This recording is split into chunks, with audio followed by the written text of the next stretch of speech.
Mas tu já fazia um, né, no Senai. Ah, legal, legal. Ah, aham.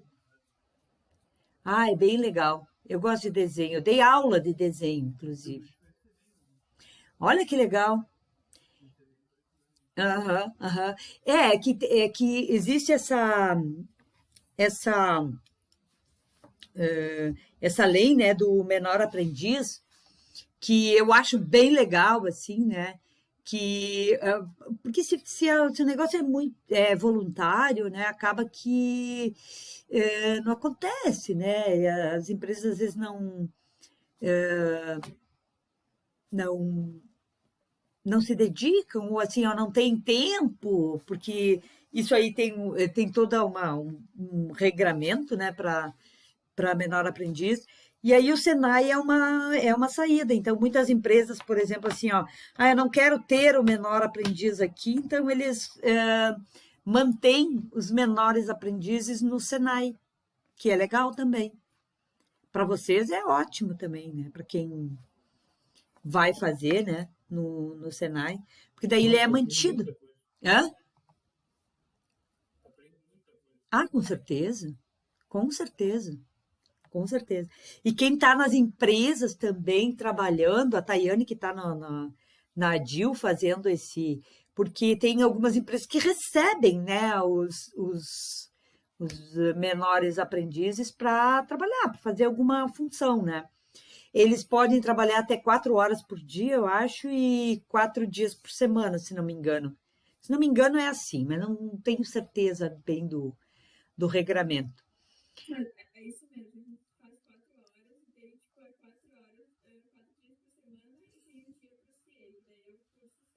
Sim, isso. Uhum.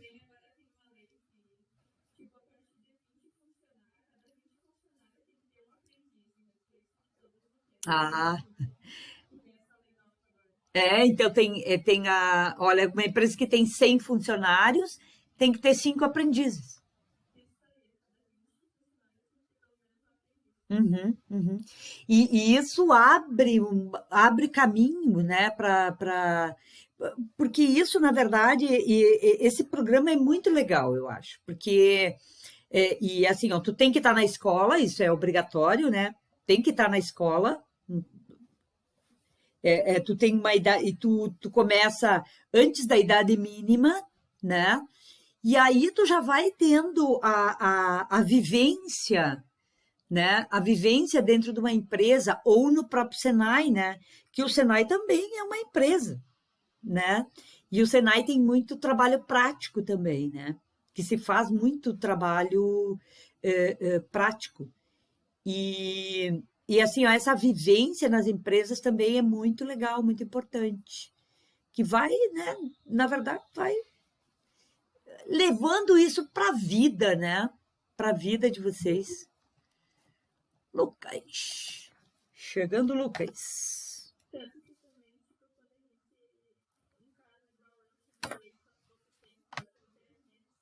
Uhum.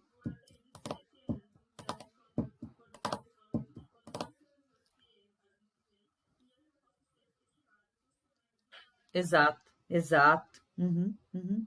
É o que acaba acontecendo, né? Porque isso aí também são oportunidades, né? Porque as empresas, por exemplo, assim, se tu chegar, termina e tu tá na idade de ser contratado, né? Às vezes eles são jovens demais, aí não dá ainda para contratar. Mas tu tá na idade de ser contratado e tem uma vaga, é tu que vai ser contratado, é isso aí.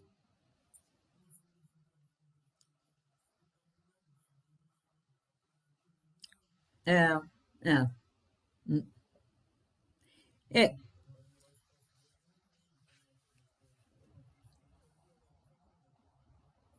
Uhum, aham, aham. E faz toda a diferença, né? Você ter vivido essa experiência, né? Faz toda a diferença, né? Nossa, agrega, agrega, agrega, tudo agrega. assim, o curso que você faz, e mais do que isso, assim, ó, é como você se posiciona, a postura, né? Aquela vontade, e como você se porta, né, no trabalho, diz muito para uma empresa que quer, por exemplo, contratar, né? Se a empresa quer contratar e já conhece, já tem a experiência, é maravilhoso também, maravilhoso, né? E não adianta, assim, ó, qualquer que seja a profissão que a gente vai seguir, qualquer que seja aquilo que a gente escolher fazer, qualquer que seja a profissão, o trabalho e tal, a gente não vai escapar de estudar, estudar, estudar e estudar, certo? A gente não termina nunca, está sempre estudando, né? Nunca a gente termina de estudar. Agora não preciso mais estudar. Precisa sim, sempre precisa, sempre vai precisar a gente continuar estudando.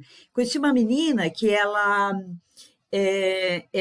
era muito boa ela cantava muito bem, e tocava violão, guitarra, mas não sei o quê, tocava vários instrumentos, enfim, né?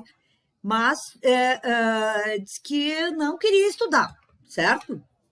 E aí eu disse uma vez para ela, eu disse, poxa vida, olha só, você acha que mesmo, né?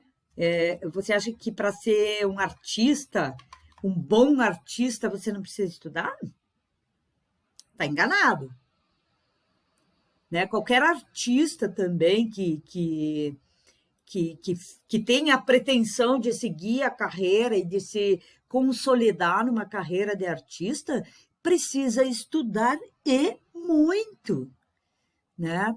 Ninguém vive só de talento, um artista, um atleta, né? A gente vê os atletas por aí, né? Eles precisam muito, muito, muito estudar, treinar, saber novas tecnologias, até de treinamento, de manter a sua musculatura, de se manter em forma. Precisa estudar, sempre, sempre e sempre, certo?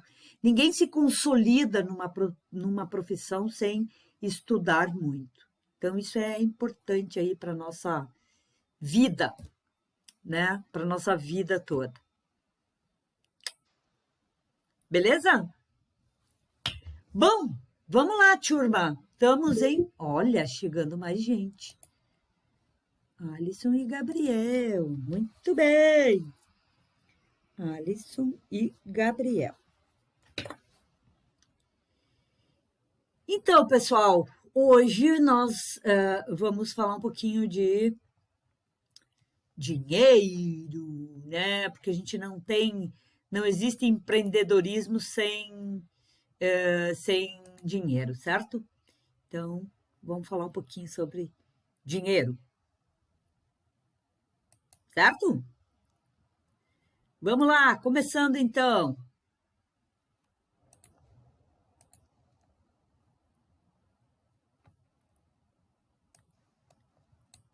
Opa,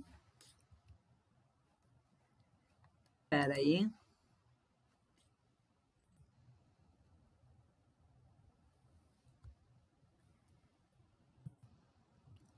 Acho que caiu, né? Não estou mais compartilhando. Vamos lá. De novo.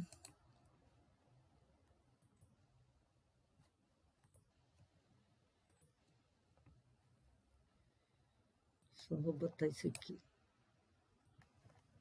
Aqui para não me atrapalhar. Bom, aqui está o posicionamento da entrega de tarefas, né, da semana. Tá? A última vez que eu olhei foi hoje de manhã, então se alguém entregou depois disso, não vai estar constando aqui, tá? A gente tinha muito, muito verde e agora o vermelhinho está aumentando. Será que vocês estão tendo mais trabalho agora? Mais tarefas? Agora que começou a aula presencial, talvez sim, né? Mas não vamos deixar, não tem nenhuma tarefa difícil de ser feita aqui, tá? Então, é tudo muito simples. E dá para usar sempre os últimos minutos da aula ali. Tá bem? Muito bem. As nossas últimas aulas, né? A gente falou sobre MVP, tendências para consumo, negociação, gatilhos mentais, comunicação. E hoje a gente vai falar sobre investimentos e financiamentos, certo? Sobre dinheiro, né? É importante que qualquer que seja o ramo de negócio, né? Qualquer que seja o empreendedorismo, não se consegue falar de empreendedorismo e a gente não consegue ser empreendedor sem pensar em dinheiro, certo? Por quê? Porque a gente precisa dele para... A gente precisa do dinheiro para iniciar um negócio, para fazer crescer, né? A gente precisa de dinheiro o tempo todo. A gente gera dinheiro e a gente precisa de dinheiro também para investir na empresa constantemente. Não é só quando a gente começa uma empresa que a gente precisa de dinheiro. A gente precisa de dinheiro também depois, né? Claro que depois que você inicia, né, uma empresa, a ideia é que você gere dinheiro, né?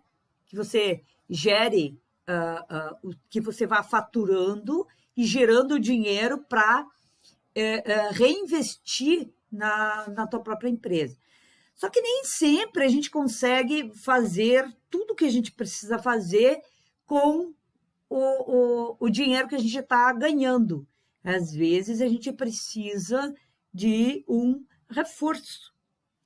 Dependendo do que a gente vai fazer, né?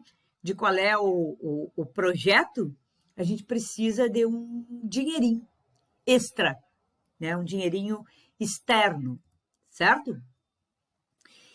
Então, mas cada vez que a gente decide que precisa de dinheiro, certo? A gente precisa pensar muito bem se realmente precisa buscar recursos externos, certo? Principalmente em caso de dificuldade financeira.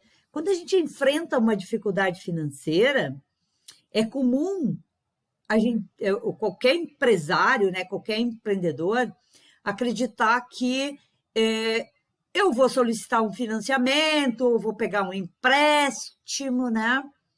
Financiamento e empréstimo são coisas diferentes também, tá? A gente já vai ver isso, mas financiamento e empréstimo são coisas diferentes, certo? No financiamento, por exemplo, assim, ó, eu vou buscar financiamento para abrir uma unidade física que eu não tenho hoje, meu negócio é só online e agora eu quero abrir uma loja física. Então, você vai buscar um financiamento para um objetivo específico. Ou eu vou buscar um financiamento para comprar uma máquina. Vou buscar um financiamento para implementar um sistema de inteligência artificial. Eu vou buscar financiamento. Vejam, eu tenho um objetivo específico, certo?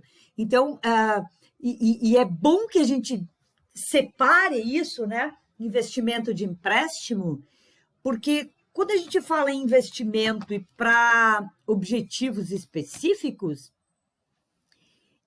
a gente, às vezes, dependendo para que a gente quer aquele financiamento, para qual é a finalidade, o objetivo, a gente pode obter linhas de financiamento mais baratas. Já o empréstimo, certo? No empréstimo, você pega o dinheiro pelo dinheiro mesmo, certo? É só um dinheiro que eu vou pedir emprestado, entendeu? Sem ter um objetivo específico. E tenho a liberdade de usar o dinheiro como quiser. Qual que é e por que isso pode fazer diferença? Porque normalmente um empréstimo, né? Como é dinheiro só pelo dinheiro e você não tem uma finalidade específica, ele é um dinheiro mais caro. Porque quando a gente vai no mercado pegar dinheiro emprestado, né? Seja por financiamento, seja por empréstimo, é como se a gente estivesse comprando um dinheiro, certo? Eu estou comprando um recurso, certo? E essa compra te custa. Porque ninguém presta dinheiro de graça, assim, né? Tipo assim, eu te empresto 10, tu me devolve 10. Não é assim o negócio, né? A gente sabe que não é. A gente paga por esse empréstimo, por esse financiamento. Então, o pulo do gato é a gente saber para que vai usar e buscar linhas mais baratas, né? Para a gente conseguir o dinheiro, né? De fora. Mas, né? É bom sempre a gente se questionar, certo? Quando a gente vai buscar dinheiro fora, né? Se a gente tem o controle financeiro daquilo que a gente já tem. Mas eu ainda não abri minha empresa, eu quero dinheiro para abrir uma empresa. Bom, aí tem que ver como é que está o seu plano, se você tem tudo detalhado, né? Porque mesmo para buscar dinheiro para abrir empresa, né, a gente precisa ter um bom plano, certo? Isso assim, até parece chato, né? Que a gente fala, que para abrir uma empresa a gente tem que ter tudo planejado, mas é isso mesmo, né? Ninguém empresta dinheiro ou ninguém vai investir, ninguém vai financiar só uma ideia. Não é só a ideia. Você precisa ter um plano de implementação, certo? Não é só uma ideia. Então, quando você tem já uma empresa, antes de buscar dinheiro, é bom você verificar se você já tem controle de caixa, né? Se você controla o seu caixa, né? E controlar o caixa significa monitorar o que entra e o que sai todo dia de dinheiro, né? Porque assim como a gente recebe dinheiro de venda numa empresa, a gente também tem conta para pagar, certo? E o controle de caixa é exatamente isso, né? É o que entrou e o que saiu de dinheiro, certo? Isso é controle de caixa. O controle de bancos, né? Se eu já tenho o que eu estou devendo, por exemplo, para banco, né? O controle bem apurado das despesas. Não sei se vocês lembram lá no primeiro curso, né? Quando vocês fizeram o curso básico, vocês fizeram um levantamento, né? Pelo menos um planejamento de despesas que vocês teriam, né, com as empresas, né? E o que são as despesas, né? Então, a gente tem despesas, aquelas fixas, né, que vocês fizeram isso lá no primeiro curso, né, despesa fixa, e aquela também para movimentar a empresa, né? Tipo, eu vou revender um produto, eu tenho que comprar. Isso é despesa, certo? Isso é despesa. Tem que comprar, sei lá, tem que comprar, embalar, ou comprar matéria-prima, ou comprar, sei lá, insumos, comprar serviços, né? Contratar pessoas, isso tudo é despesa, certo? Um controle de vendas, certo? Qualquer empresa que se preze precisa ter um controle de tudo que vendeu, certo? Tudo que foi vendido. E é importante que isso seja diário, né? Uma empresa que girar, né? Todo dia tem um controle das suas vendas e também das contas que tem para pagar no dia a dia, certo? o que eu tenho de conta para pagar, o planejamento de tudo que tem para pagar por dia. Tem, tem, tem despesas, né? Tem contas que a gente tem dia certo para pagar, né? Impostos tem dia certo, né? As fornecedoras, você tem lá um boleto para pagar, ele tem prazo de vencimento, né? Então tem a luz, água, telefone, tudo isso tem prazo, né? Tem dia certo para pagar. E contas a receber, quer dizer, aquilo que eu vendi e ainda não recebi. Tem que ter um controle disso também. Então, isso é importantíssimo que a gente tenha aí no dia a dia. E dos estoques, né? Estoque é aquilo que eu compro ou para usar para fazer o meu produto, ou insumo que eu preciso, ou produto para revender. Ah, tem uma loja, né? A loja, eu compro alguma coisa e vendo, certo? Esse é o estoque. Entre o que eu comprei e aquilo que eu vendi, existe aí um estoque. E é preciso que se controle isso, porque o estoque custa dinheiro também. Por que custa dinheiro? Imagina que você vai comprar, né? Você vai comprar aí os produtos que eu vou revender. Então, eu vou comprar os produtos e deixo lá no estoque. Deixo lá, sei lá, por um mês no estoque. Imagina que você já pagou e ainda não vendeu. Isso tem um delay aí que a gente deve evitar. Quanto mais eu conseguir trabalhar sem estoque ou com pouquíssimo estoque, melhor. Certo? Porque a gente gasta menos. Às vezes, para manter um estoque, tu tem que ter pago já o material e você ainda não vendeu. Então, você tem que ter um dinheiro extra para financiar essa distância ou essa diferença, certo?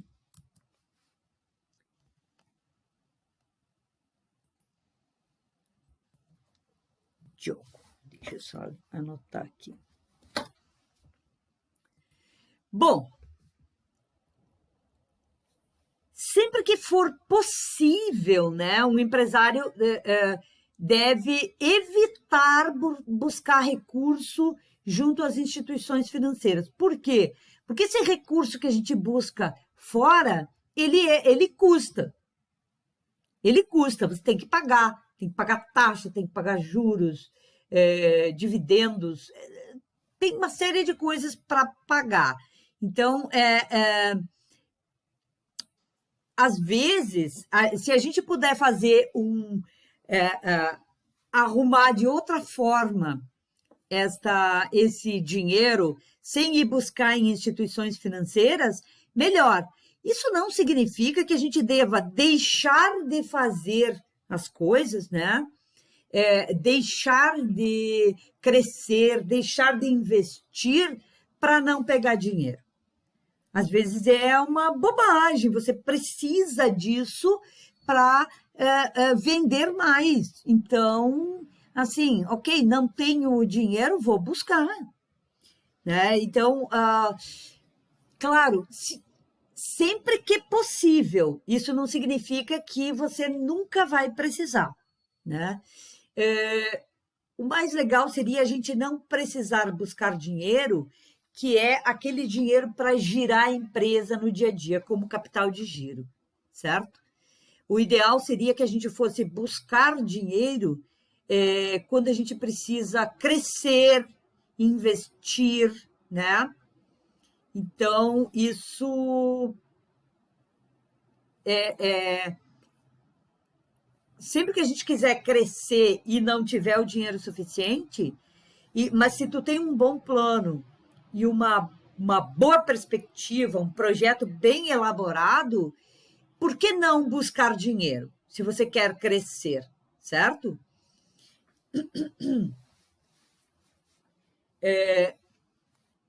E também quando a gente pensa em crescimento, né?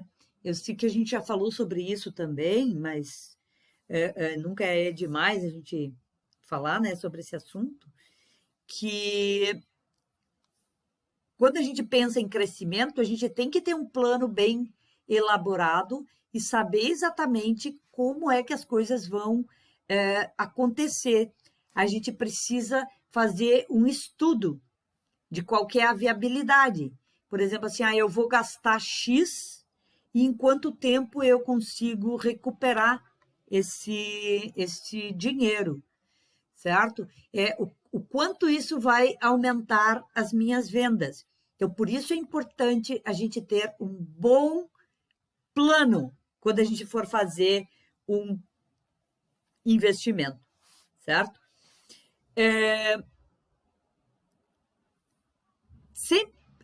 Existem, claro, a falta de planejamento é uma das principais razões pelas quais as empresas, às vezes, caem naquela bola de neve de buscar financiamento, de buscar empréstimo de dinheiro e não conseguir pagar, certo? Em geral, isso tem a ver com a falta de planejamento. A não ser que, sei lá, eu estava prevendo um crescimento, fui fazer um financiamento e veio a pandemia. Bom, daí é uma coisa externa que eu não tenho como controlar, certo? Mas mesmo assim, ter um bom planejamento faz toda a diferença na hora de buscar dinheiro, certo? Sempre que a gente vai buscar financiamento para qualquer coisa, tem que fazer essas 3 perguntinhas aqui. Para quê? Quanto e como eu vou pagar? Certo? Então, sempre essas 3 perguntinhas. Cada vez que a gente for precisar de dinheiro externo, certo? Antes de solicitar, é bom responder essas perguntas. Para que eu vou usar o dinheiro? Quanto dinheiro eu preciso? E como é que eu vou pagar? Eu tenho condições de pagar, por exemplo, certo? Entender se eu consigo pagar a parcela. Eu tenho que pegar R$1 milhão e eu faturo 50 mil. Cara, eu vou levar um tempão para pagar isso. Será que isso não vai comprometer o funcionamento aqui da minha empresa? Não vai comprometer por muito tempo?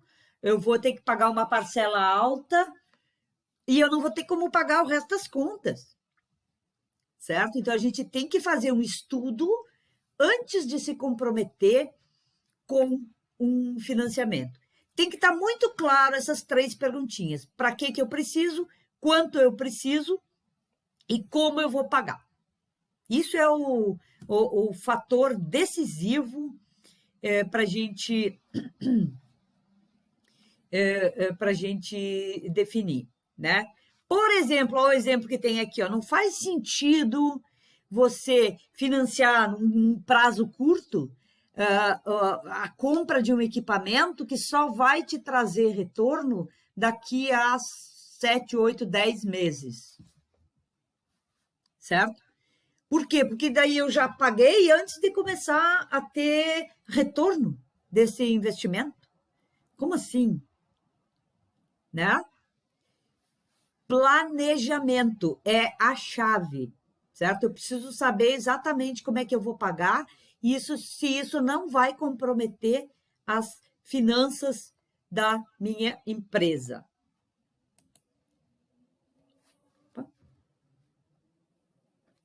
Bom, as fontes de financiamento, né?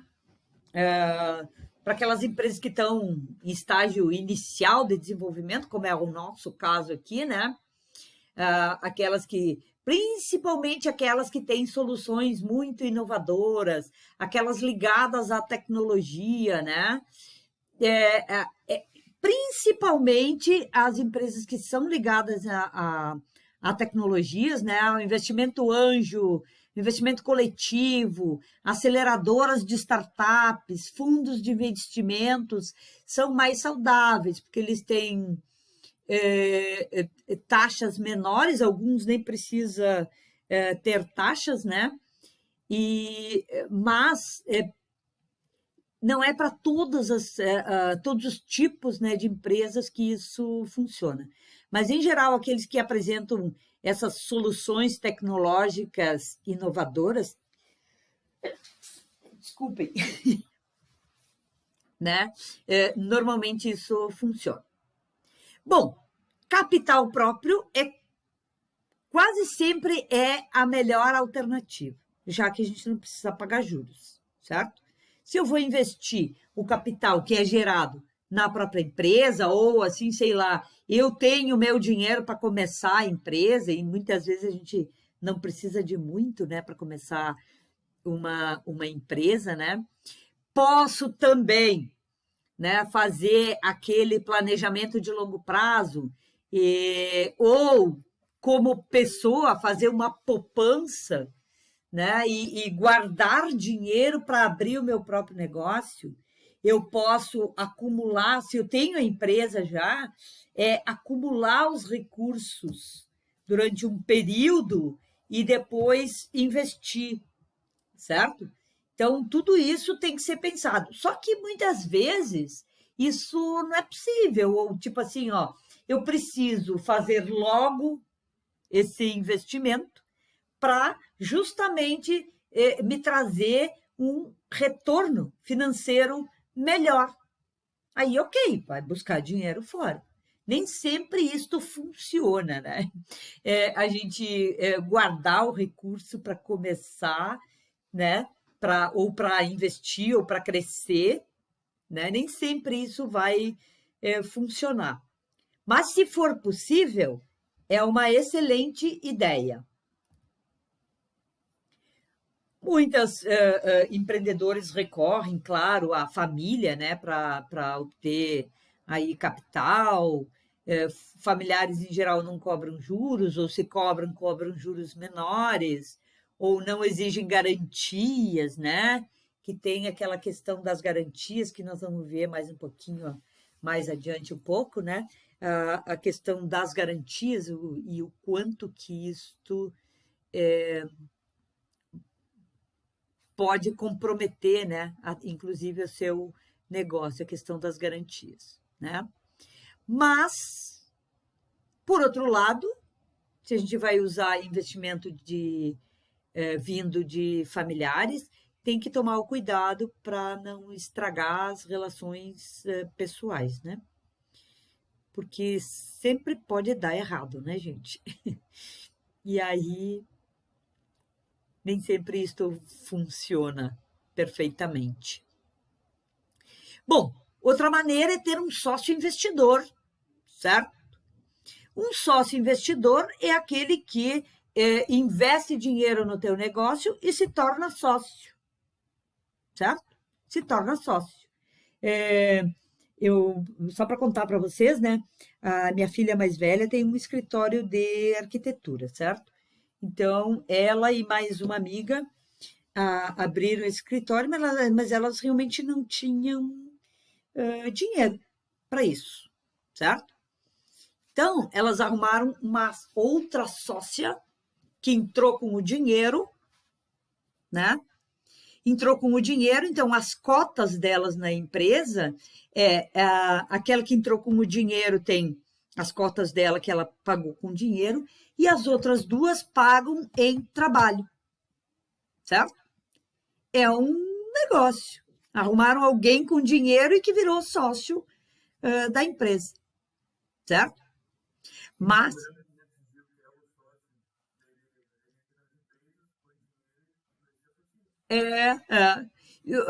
até mesmo o Shark Tank, nós vamos falar sobre isso também mais adiante. Mas lá também, assim, ó, eles, em geral, eles têm uma participação nas empresas também. Investe, mas eu boto dinheiro, mas quero uma participação, né? E, em geral, é isso. Às vezes, assim, o sócio, ele... e tem investidores que são especialistas nisso. Eles buscam, né, esses negócios para fazer, para investir, e que possam trazer um retorno financeiro legal para eles. Ou, né, às vezes é só para por uma causa também, né? Mas isso normalmente daí não é um investidor, né? Em geral, o sócio investidor, ele quer uma participação para ganhar dinheiro. Então, ele analisa, certo? Quando você busca um sócio investidor, tem que formalizar bem em contrato, né? Então, assim, ó, sempre que vocês forem pensar em arrumar um sócio, alguém que ponha dinheiro aí no seu negócio, né? Tem que deixar isso muito claro num contrato, certo? Aí vocês busquem aí alguém para auxiliar, certo? Nesses momentos é importante que fique isso bem formalizado, sei lá, busca a ajuda de um advogado, né, de um contador, né, para fazer um contrato legal, né, e que fique bem claro como é que a coisa vai funcionar, porque também, ok, a pessoa entra com o dinheiro, mas, caramba, a ideia é minha, a empresa é minha, né, o cara entra com o dinheiro e vai ficar com a empresa? Não é assim também, né? Então, por isso que é importante a gente formalizar a operação, definir as obrigações e os direitos de cada um, né? De cada uma dessas partes envolvidas. Isso é importante quando vocês arrumam um sócio, né? Isso funciona bastante, assim, por exemplo, até, né, quando a gente precisa abrir e precisa de uma parte do dinheiro só, sabe? Ou então, assim, ó, sei lá, é uma prestação de serviço que eu sou especialista, mas eu não tenho dinheiro. Arruma alguém que tenha. Por exemplo, você é especialista em desenvolver um aplicativo aí, sei lá, certo? Mas você não tem dinheiro. Arruma alguém que ponha o dinheiro, mas você tem essa responsabilidade, você tem o conhecimento do negócio, né? E tal. E isso é importante, certo? Bom, outra fonte de financiamento legal é o Banco Nacional de Desenvolvimento Econômico e Social, que é o BNDES, certo? Esse é o principal instrumento de financiamento de longo prazo para a realização de investimentos, né? As taxas do BNDES, elas, em geral, são mais baixas do que se você for buscar, sei lá, no Banco Santander, no Bradesco, no Banco do Brasil e tal. Em geral, as taxas... Só que o BNDES, você tem que entrar com um projeto mesmo, sabe? Eles financiam um determinado negócio, certo? Ele é um banco de fomento ao desenvolvimento, certo? Então, ele tem, inclusive, aquelas opções de crédito específicas para alguns setores. Então, assim, tem para comércio, tem para serviço, tem para indústria, infraestrutura, infraestrutura, tipo assim, sei lá, eu vou modernizar minha empresa, vou instalar um sistema de monitoramento, barará, ou vou comprar maquinário novo, agronegócio, né? Serviços sociais ou negócios sociais. Então, eles têm linhas de financiamento, linhas de crédito para cada setor.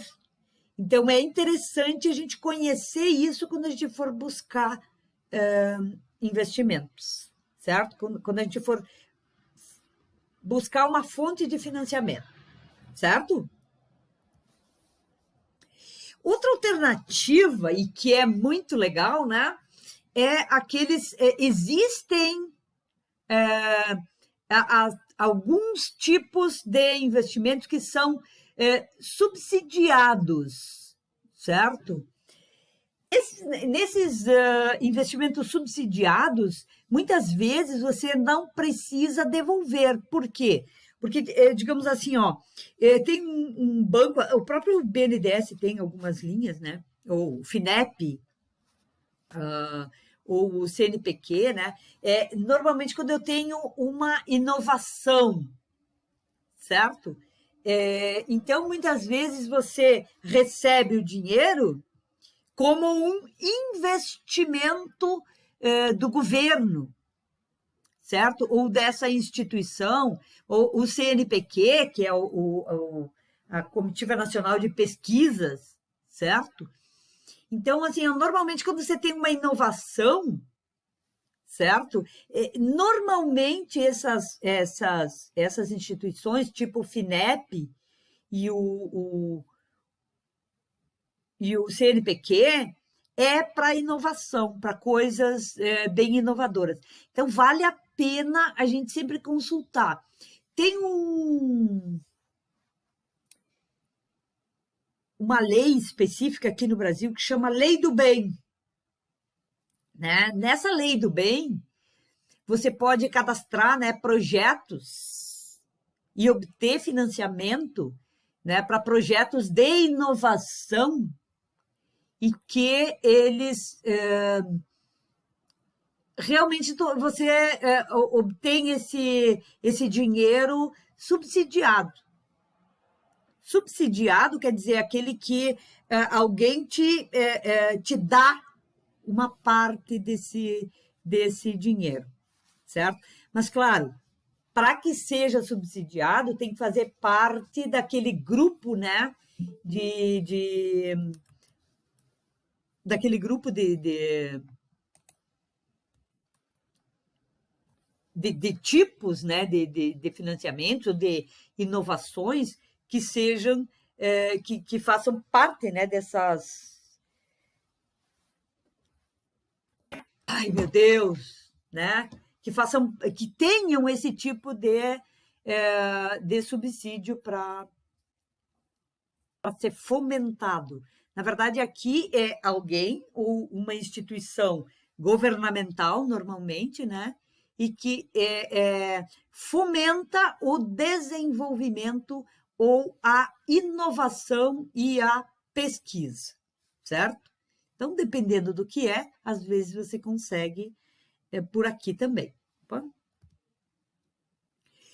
O investimento coletivo, né, que é aquele conhecido como crowdfunding, né, que é aquele que você obtém recursos por meio de plataformas eletrônicas que conectam quem está empreendendo, quem tem alguma coisa para oferecer e com grupos de investidores. É muito legal isso daqui. Você pode fazer.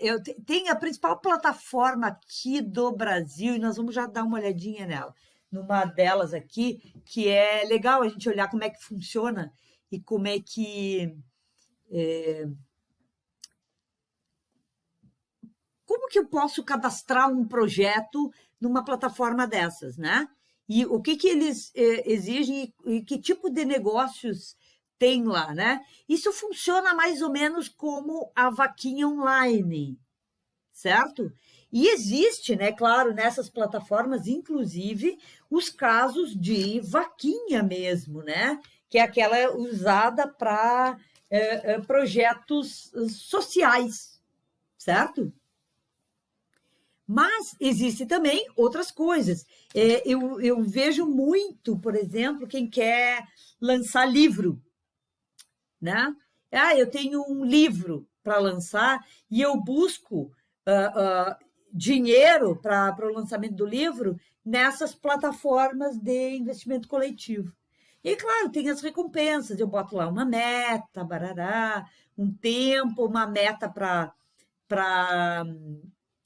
alcançar e quais são as recompensas dependendo de quanto que as pessoas investem, certo?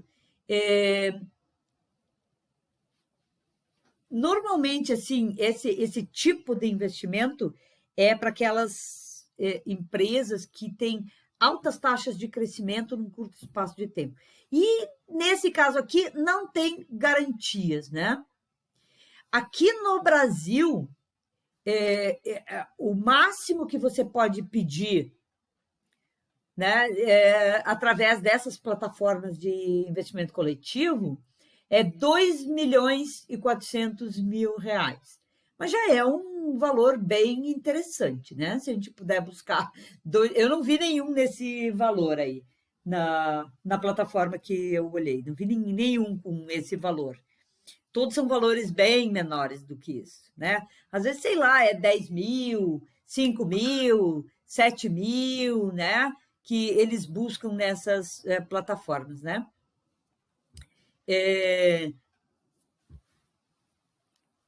Hoje ainda não tem uma regulamentação específica para isso, né? Mas tem várias plataformas aqui no Brasil já funcionando, né? Tem a Quicante, a Catarse ME. A Catarse é a principal plataforma aí. Benfeitoria, juntos.com.vc, juntos com você, né? Tem o ideia.me, tem várias, né? Tem várias plataformas aqui. Mas aqui no Brasil, aqui mais tem, né, casos é a Catarse, certo? Nós já vamos dar uma olhadinha na Catarse. Aliás, vamos olhar já Catarse, para a gente dar uma olhadinha.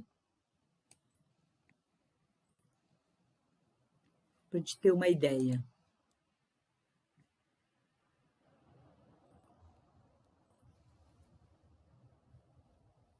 Estão enxergando? Ó, essa plataforma aqui, né, a Catarse, certo? Eu posso... O que eles fazem, né? Você define aqui uma meta. Se você começar o seu projeto aqui, né, você define ali uma meta, certo? Ó, a meta, isso aqui é, por exemplo, um jogo. É um jogo. O nome desse jogo é Legado, né? Teaser de O Legado, certo? Aí eles explicam aqui, ó. Eles têm aqui todo o projeto. O que isso significa, certo? Como é que isso funciona, né? O projeto, o que contempla isso, né? Tem um livro, né? Dados em formato exclusivo, miniaturas em escala feita em resina, baralho, né? Sim, parece que sim, né? Isso é o RPG, exatamente. Então, olha só, para lançar esse jogo aqui, esses caras aqui foram buscar dinheiro, certo? Qual que era a meta deles? Quanto dinheiro eles queriam? Tá aqui, ó. A meta deles era R$ 7.777. Eles já estão com 8.449 e são apoiados por 36 pessoas. Quer dizer, eles já passaram, né, já estão com 108% da meta e ainda tem 57 dias para investir, certo? E aqui eles dizem as recompensas, certo? Então, as recompensas aqui, ó, para quem investir R$ 57 ou mais, certo? O que vai ganhar? Com esse apoio você recebe um especial aqui no primeiro dia, 5% de desconto na loja, né? Recompensas digitais, você recebe o livro básico em PDF, a aventura em PDF, aventura Dízimos de Guerra em PDF. Então, isso tudo você recebe, certo? O seu nome nos créditos do livro, certo? Acesso num grupo secreto de Facebook, certo? E a entrega está prevista para janeiro de 2022. Ó, aqui eles estão com 6 apoios, certo? Para R$ 157 ou mais. Eles dão nome, inclusive, né? Esse aqui é o Desperto, ó, para 57. Esse aqui para 157 é o Templário. E aí aqui tem as recompensas físicas e as digitais, né? Mais 10%, o nome no livro, barará. A entrega é para março de 2022. Ó, aqui eles têm 2 apoiadores, 297 ou mais, certo? Aqui tem as recompensas físicas, as recompensas digitais, né? O que ganha quem investir? Aqui eles têm 9 apoiadores. E assim vai, né, gente? Para cada valor que cada um vai investir, tem quais são as recompensas. Quer dizer, o que essas pessoas vão ganhar, certo? É uma forma de buscar dinheiro, certo? É uma forma da gente buscar dinheiro para as coisas que a gente precisa, certo? E isso é muito legal. Essa aqui é a principal plataforma no Brasil de financiamento coletivo, a Catarse, certo? E eles têm muitos outros projetos, né? Vamos dar uma olhadinha aqui o que tem, ó. Quadrinhos independentes, ó, livro, certo? Livro, isso aqui é, sei lá,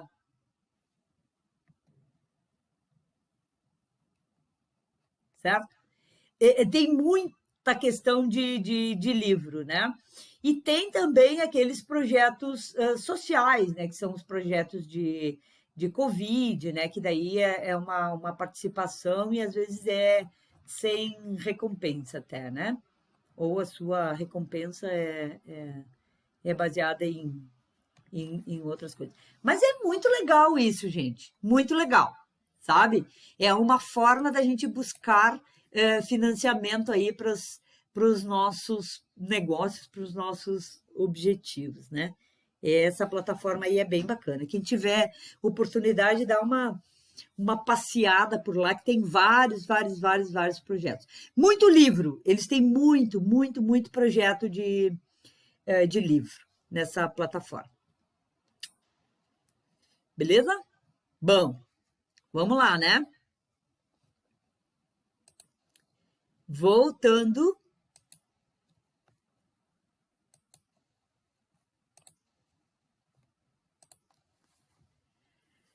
Voltando.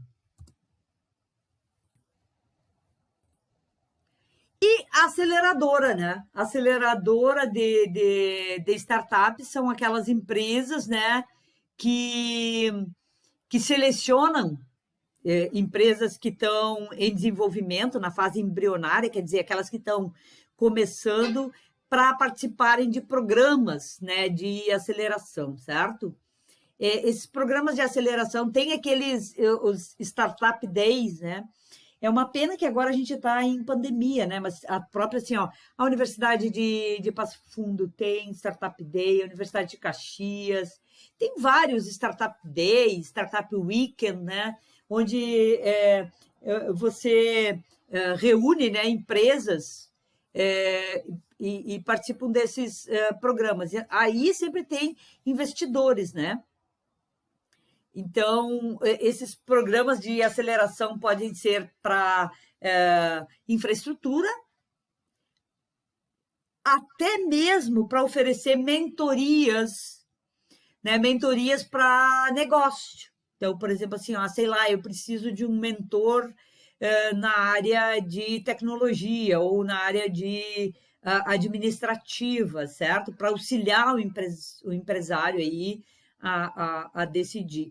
E parceiros que ofereçam descontos. Por exemplo, sei lá, eu preciso desenvolver um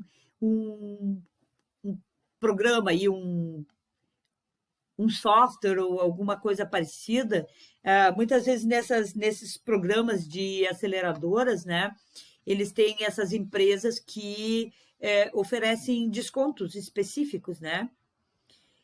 Mas também e essas aceleradoras podem pedir uma participação acionária na tua empresa, quer dizer, eu vou ser um sócio também, né? Quero ser teu sócio. Pode acontecer também. E o investimento anjo, né? É aquele que é realizado por pessoas físicas que destinam aí uma parte para empresas em estágio de desenvolvimento, que está em validação. Que é, no caso, nos nossos casos aqui, né? Que a gente tem um projeto, né? Normalmente é entre 50 e 500 mil reais, né?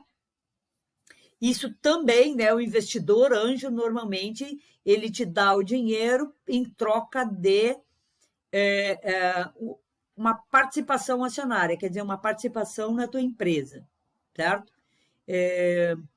Mas a vantagem é que normalmente o investidor anjo, ele é um investidor, ele é já um empresário, ele tem aí uma rede de relacionamentos. Então, às vezes, é importante você buscar esse tipo, né, de investimento e até para adquirir, para ter os contatos, né, que esses caras têm aí no mundo dos negócios, que acaba sendo importante aí no dia a dia aí dos nossos negócios.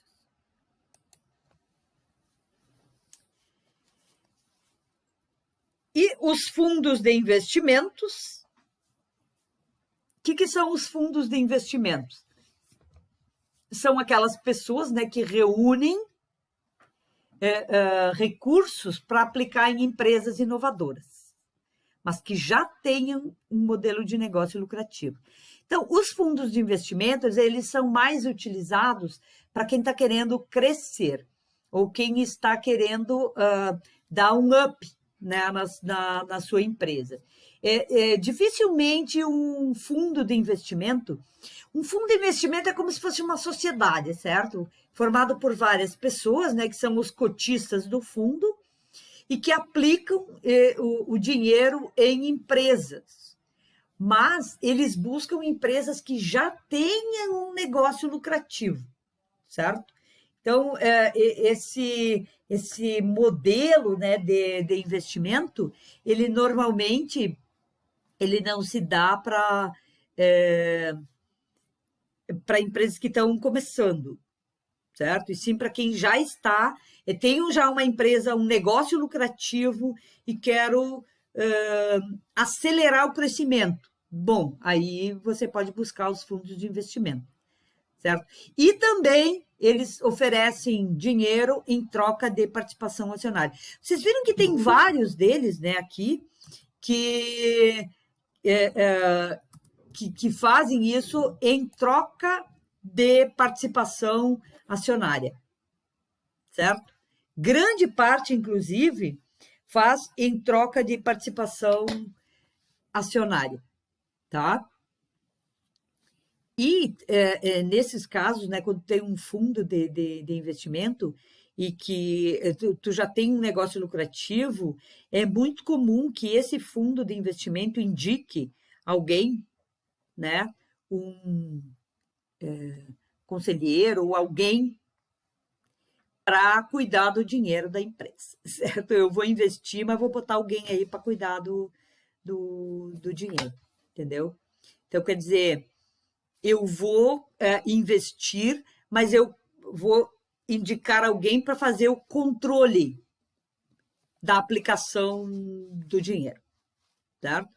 Então, esse fundo de investimento não é uma boa ideia para quem está começando. Esse aqui é normalmente para quem já... Até porque eles não investem em empresas embrionárias, né? Empresa ainda na fase embrionária. Eles investem mais em empresas que já estão estabelecidas e com um negócio já bem lucrativo. Esse é o negócio deles. Opa. e outras instituições financeiras, tipo banco, cooperativas financeiras, né? Inclusive os bancos, né? Eles têm soluções de crédito diferentes, certo? Por isso que sempre que a gente for pegar dinheiro, é importante a gente avaliar se é a forma, se a opção é a mais adequada para a sua necessidade ou não, certo? Essas instituições financeiras, os bancos, né, em geral, eles trabalham com financiamento de curto e longo prazo. Agora, quem define o que é melhor para você, se é curto ou longo prazo, é você mesmo e depende de para que você vai precisar do dinheiro, certo? Sempre tem que ter em mente que, para pedir dinheiro emprestado, para a gente buscar um financiamento, buscar dinheiro, a gente precisa ter muito claro como é que eu vou pagar depois, certo? Que é uma das coisas mais importantes.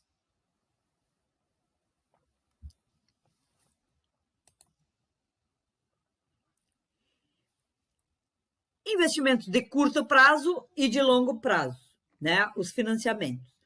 De curto prazo, em geral, é para capital de giro, é para comprar mercadoria, né? Para aquele dinheiro mais do dia a dia, né? Para aumentar aí o meu fluxo de caixa. Então, eu posso pegar dinheiro de curto prazo. Quando eu vou fazer um investimento, comprar uma coisa nova, vou fazer a empresa crescer, vou instalar uma unidade nova, eu tenho que pegar um investimento que seja de longo prazo. Por quê? Eu tenho que pensar que eu vou precisar pagar isso, né? E o prazo no qual eu vou pagar isso é importante que seja longo e quando eu vou começar já que esse investimento já comece a me trazer um retorno, certo? Quando eu tiver que pagar, certo? Porque se a gente vai buscar dinheiro e começa a pagar logo antes do investimento que eu fiz começar a dar retorno, é complicado. É complicado, viu? Bem complicado, tá? Então, os investimentos de curto prazo. Normalmente, os de curto prazo são para capital de giro, né, para financiar compra de matéria-prima, formação de estoques, né, essa coisa. Então, esse dinheiro pode ser de curto prazo, né? Para pagar fornecedor, né? Receber antes de receber dos clientes. Em geral, assim, ó, quando você vai começar uma empresa, você precisa planejar o seu capital de giro. Isso vocês fizeram lá no primeiro curso, né? Fizeram isso também, né? Planejar o capital de giro, porque assim, ó, pensa bem que você vai vender a prazo, por exemplo, dos seus clientes, né? Mas o teu fornecedor, tu já tem que ter comprado isso antes. Então, tu tem que pagar o fornecedor antes de receber do teu cliente. Isso é capital de giro. Eu tenho que ter esse dinheiro disponível para pagar o fornecedor antes de eu começar a receber dos meus clientes, certo? Então, isso pode ser financiado com recursos próprios ou ter de terceiros, né? Então, mas nesse caso pode ser de curto prazo, porque, por exemplo, assim, sei lá, eu vou pagar fornecedor e daqui a pouco eu começo a vender, eu começo a receber também dos clientes. Então, eu vou ter como pagar, certo? Agora, já se eu vou, sei lá, instalar uma máquina, que eu vou levar 6 meses para começar a produzir com essa máquina nova, se eu pegar um investimento de curto prazo, eu tenho que pagar tudo antes de começar a ter retorno. Então, não faz sentido, né? Não faz sentido a gente pegar dinheiro de curto prazo, certo? Então, normalmente os de longo prazo são aqueles investimentos que a gente faz para coisa fixa, tipo máquina, equipamento, um veículo, softwares, computadores, ampliação, a construção de um pavilhão, né? Reforma, fábrica, um escritório novo, certo? Isso é financiamento de longo prazo. Eu não posso pegar financiamento de curto prazo que eu nem vou. Eu tenho que começar a pagar antes de ter feito, antes de ter implementado aí o negócio, né? Normalmente, assim, ó, nos investimentos, nos financiamentos aí de longo prazo, né? Os custos são menores.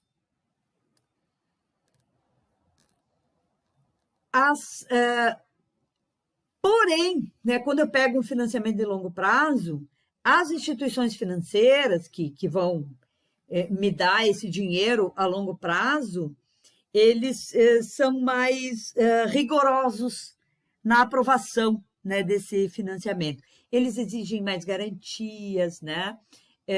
Tem uma série de coisas que são exigidas, porque imagina que você vai fazer um, um financiamento para pagar, sei lá, em 3 anos. Pensa casa própria, certo? Você vai comprar, financiar a tua casa, né? Ou, sei lá, vou financiar um carro em 36 meses. Ou vou financiar minha casa em 20 anos. Eu vou levar 20 anos para pagar, certo? Então, a instituição financeira que for financiar um investimento dessa natureza, ela precisa ter garantias de que você vai, né, durante esse período todo, você vai ter condições de pagar. Então, eles são muito mais rigorosos para conceder esses financiamentos, certo? Quando você tem um prazo muito longo para pagar. Bom, os termos comuns, né, que são usados aí num financiamento. Quando a gente pega aí um financiamento, são termos que a gente escuta, né? Qual que é a orientação, né, para qualquer um de vocês aí que pense em buscar um financiamento? É buscar orientação de especialistas, certo? Quando você tem aí buscar a orientação de algum especialista, ou sei lá, algum conhecido, né? Ou sei lá, um contador, um escritório de contabilidade, ou alguém que entenda da questão financeira, né? Para que ajude a avaliar a melhor opção de investimento para aquilo que você quer. Então, a orientação é, quando você for buscar dinheiro, busca junto com alguém que entenda do assunto, certo? Porque você pode ter opções bem mais baratas, certo? Às vezes você tem opções bem mais baratas, sabendo olhar, sabendo pesquisar, né? E sabendo analisar todas as opções, que são muitas, certo? O que existe no mercado de opção de financiamento é uma coisa absurda. Então, é importante que a gente sempre busque uma orientação quando a gente for fazer isso, tá? Então, termos que são bem utilizados aí quando a gente vai buscar um financiamento. A contrapartida, né? Então, em geral, nos financiamentos aí de longo prazo, né? As instituições exigem, né, que você se comprometa com uma parcela dos investimentos. Então, a contrapartida aí ela é definida caso a caso. Para cada caso, dependendo do negócio, de quanto dinheiro está envolvido, eles vão querer uma contrapartida, que você se comprometa com essa parcela dos investimentos, que você tenha um comprometimento com isso, para que eles não percam, né? Eles também têm essa questão de fazer toda a operação render, né? Que imagina que um banco, o que um banco vende? O que um banco vende? Todo mundo, e toda empresa vende alguma coisa, né? O que um banco vende?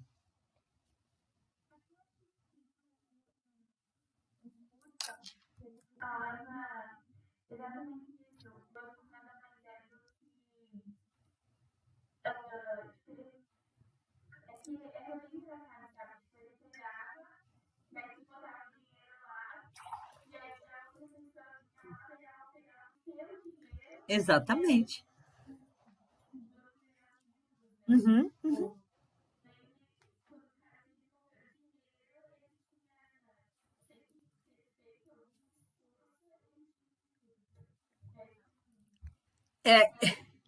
É, mas é exatamente isso. Bancos vendem dinheiro, certo? Eles ganham dinheiro com o quê?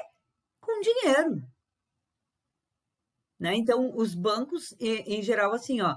E é óbvio que é um negócio de risco, porque quando tu empresta dinheiro, né? Quando tu empresta dinheiro, tu tem o risco da pessoa não pagar, né? De não pagar. Só que é muito pequeno e os juros são absurdos, absurdos. Por isso que eu aconselho sempre que a gente for pegar financiamento, que a gente for pegar dinheiro emprestado, avaliar bem e conversar com pessoas que entendam do assunto. Porque, assim, ó, ele diz assim, ó, não, mas a taxa é muito baixa. Daí você vai ver assim, ó, ah, aí você faz, eu sempre faço essa conta, né? Por exemplo, assim, eu vou pegar 10 mil reais, né? Se eu pegar 10 mil reais, eu tenho que pagar 13. E normalmente é por aí, viu? Tem que pagar 12, tem que pagar 13. Então, um banco, ele vende, sim, dinheiro e ele tem que lucrar com isso, né? Então, as taxas, ele bota uma margem de lucro em cima do dinheiro que ele comercializa, certo? Ele comercializa dinheiro. É isso, né? Ele guarda lá o seu dinheiro, tem isso, né, também. Todo mundo que tem um dinheirinho lá na poupança, tem uma aplicação e não sei o quê. E o que eles fazem? Pega esse dinheiro e distribui. Aí eu empresto o dinheiro que eu botei lá, ele vai ser emprestado lá para o Samuel, vai ser emprestado para a Maiara, para a Tayane, para o Edson, né, para a Brenda, para o Arthur, para a Estela, vai ser emprestado para um monte de gente, o dinheiro que era meu. Só que isso, né, quando é um banco, uma instituição financeira, eles têm como garantia, eu vou ser cliente, por exemplo, eu que boto o meu dinheiro lá, eu tenho como garantia o Banco Central, certo? Que o Banco Central garante o teu dinheiro, menos aquele da poupança que foi confiscada pelo Collor, né? Você não é do tempo de vocês nem eram nascidos, né, nesse tempo. Mas o Fernando Collor de Mello, né, quando ele virou presidente, foi nos anos 90 e alguma coisa, acho que foi em 1990 até, nem lembro direito, acho que foi em 90 mesmo, né? Sei lá, um mês, uma semana depois, ele confiscou todo o dinheiro das pessoas que tinham dinheiro no banco. Então, quer dizer, todo mundo ficou com a mesma quantidade de dinheiro no banco, que era R$ 50.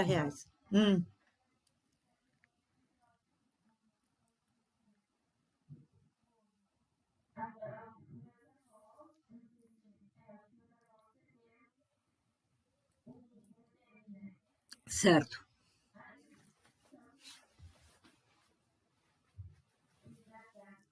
Ah, sim.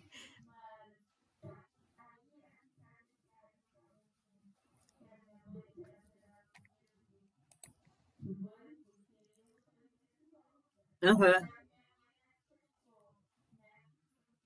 aham.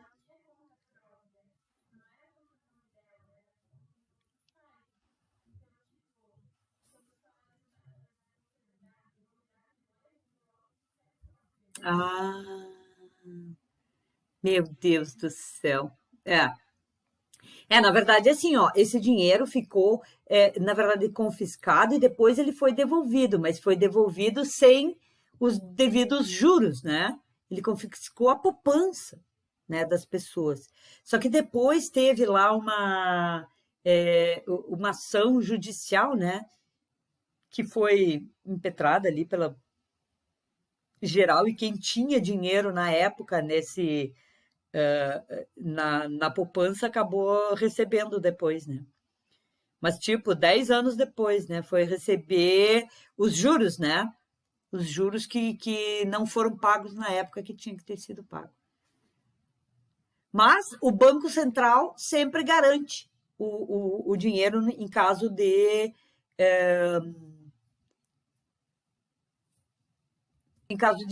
você ser, sei lá, ou a instituição financeira faliu, né? Você não perde o seu dinheiro porque o Banco Central garante isso, né?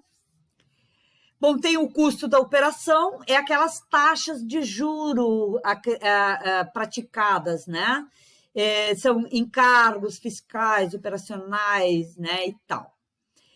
O custo efetivo total, que é a taxa dos encargos, porque assim, ó, não é só o juro, né?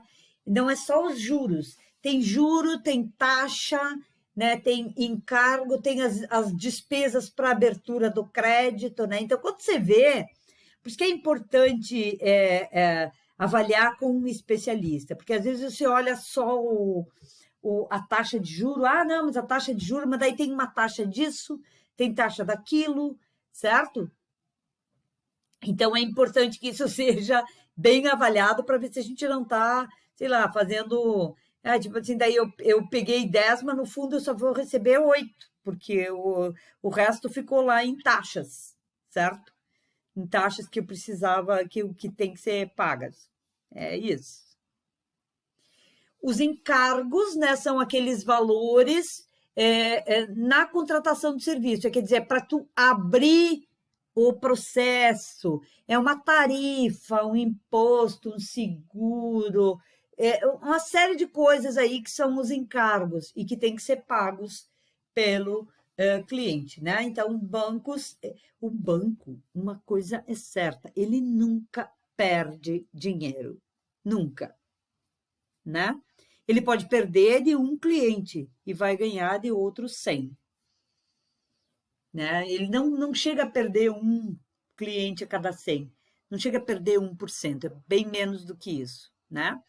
Então, outra coisa importante são as garantias, certo? Normalmente, quando você vai buscar um financiamento, as instituições financeiras exigem garantias, certo? O que é essa garantia? Essa garantia é, caso você não pague, certo? Tem uma contrapartida ali, né? Então, essa garantia pode ser um veículo, um apartamento, um terreno, sei lá, várias coisas, essas reais, ou um avalista. Um avalista, alguém sabe o que é avalista? Sabem o que é um avalista? Não? Bom, pessoal, avalista é aquela pessoa que se compromete a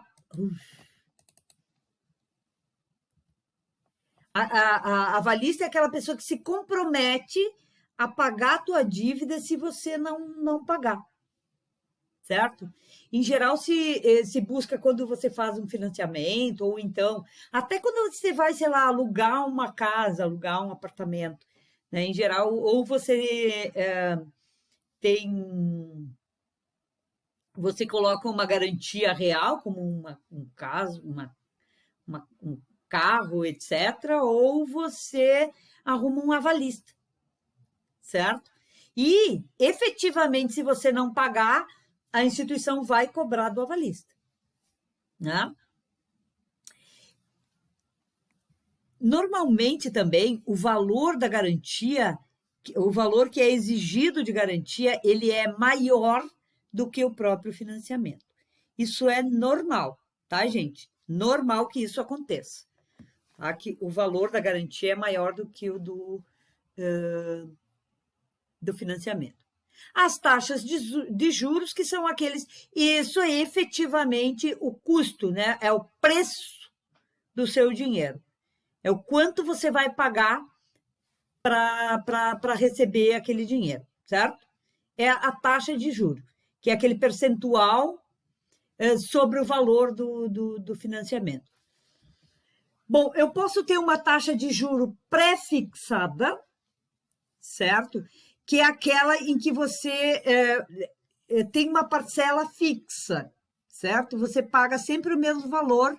E, tipo assim, eu contrato, eu vou financiar um carro, né? E com parcela fixa. Então, eu vou financiar um carro em 24 meses, tá? 2 anos. E eu vou pagar desde o primeiro até o último o mesmo valor. Independente se o carro aumentou, não aumentou e tal, certo? Então, pode ser assim, ou ela pode ser pós-fixada. Eu posso mudar esta taxa, certo?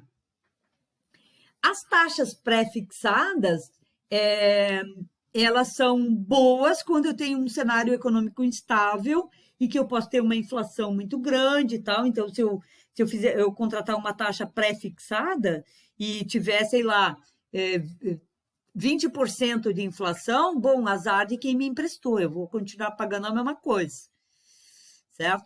E já essas que são pós-fixadas, ela pode ter aumento pela variação de um indicador, um índice aí que vai ser contratado, certo?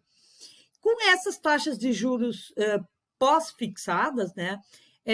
Isso assim, ó, não existe um melhor e um pior, certo? Não existe um melhor e um pior. Tudo depende, às vezes, você fazer a pós-fixada, ela te dá uma taxa menor, certo? Eu tenho ele é mais barato, certo? Mas também, se acontecer alguma coisa, uma inflação muito alta, eu também posso perder dinheiro. É mais arriscado. A pré-fixada, ela pode ser mais cara, mas se acontecer alguma coisa, eu estou protegido. Porque daí ela é igual, certo? O limite de crédito, né, é o valor máximo que você pode financiar. Em geral, esse limite é definido de acordo com o porte da empresa, né? Se você for pegar um financiamento pessoal, eles vão te dar o financiamento baseado na tua capacidade de pagamento. Isso é bem certo. Eles vão olhar quais são os teus, quanto que tu ganha, quanto que tu recebe aí, quanto que tu pode comprometer aí da tua renda para pagar o financiamento. Então, o teu limite de crédito depende de qual é que é a tua capacidade de pagamento. E no caso de empresa, né, do porte, claro, da empresa. E o prazo de carência? Esse é que é legal de olhar. Prazo de carência é aquele prazo que eu tenho para começar a pagar, certo? Enquanto quando a gente faz um financiamento de longo prazo, em geral para investir em uma melhoria, um equipamento, um software, uma modernização e tal, que vou demorar para ter retorno, é importante a gente olhar esse prazo de carência, porque daí, durante esse prazo, por exemplo, assim, eu tenho 6 meses de carência. Então, durante esses 6 meses, eu só pago os juros, eu não pago o financiamento. Tá? Isso é para ajudar, porque daí, assim, sei lá. Então, isso é importante quando você vai financiar alguma coisa que seja para longo, que vai te dar retorno daqui a um tempo. Olhar bem o prazo de carência. O prazo de financiamento é aquele prazo que o final. Por exemplo, eu financiei para 2 anos, para 3 anos, para 5 anos, para 10 anos. Às vezes, dependendo do investimento, ó, uma casa própria, você pode financiar em 20 anos, certo? Então, esse é o prazo do financiamento. É o prazo total que você vai liquidar a dívida, certo? É quando você vai terminar de pagar, certo? Esse é o prazo do financiamento. E o principal é o valor que você recebe efetivamente, certo? Às vezes você, sei lá, você pede 10 mil, mas você vai receber só 9. Esse é o principal, tá? Por que eu recebo só 9? Ah, porque tem os encargos, as taxas que tem que pagar, então eles já descontam do valor do financiamento, certo? Os encargos e as taxas de abertura de crédito. Então, o valor que efetivamente você recebe é o principal. Beleza? Vamos, então, para a nossa atividade, né, do dia, que já está lá no Classroom, né? Se você já levantou o montante necessário para iniciar o seu negócio. Eu sei que vocês fizeram lá no primeiro curso ainda, né? Um levantamento do total de investimento que vocês iam precisar para capital de giro, para investimento, para estoque, barará, barará, um monte de coisa, certo? Mas muitos de vocês mudaram o negócio agora no curso avançado, certo? Se você já levantou, beleza, ok, tá? Se não levantou, é importante que levante quanto você vai precisar, que dinheiro você precisa para iniciar aí o seu negócio. Não existe bom plano que não tenha quanto que eu vou precisar de dinheiro. Não existe. É importantíssimo que eu defina quanto dinheiro eu preciso para começar, mas para começar mesmo, sabe? E como você pretende buscar dinheiro para iniciar a sua empresa? Se você já começou, porque tem alunos que já têm uma empresa, já começaram, se não me engano, o Matheus, né, Matheus? Matheus está aí? Está aí, né, Matheus? Já começou a empresa, né? Tenta ver alternativas para crescer a empresa, certo? Para fazer crescer a minha empresa, que alternativas de financiamento eu teria para fazer crescer a minha empresa, se você já começou? Se não começou, como pretende buscar o dinheiro para iniciar a sua empresa? Ok, pessoal? Oi.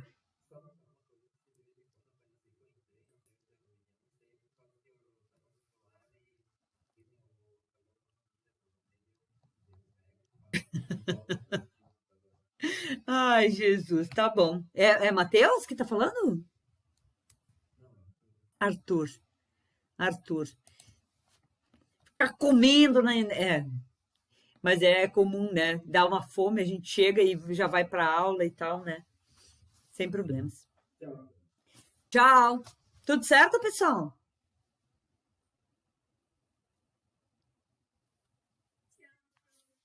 Tchau, Tayane. Tchau. Tá bom, então.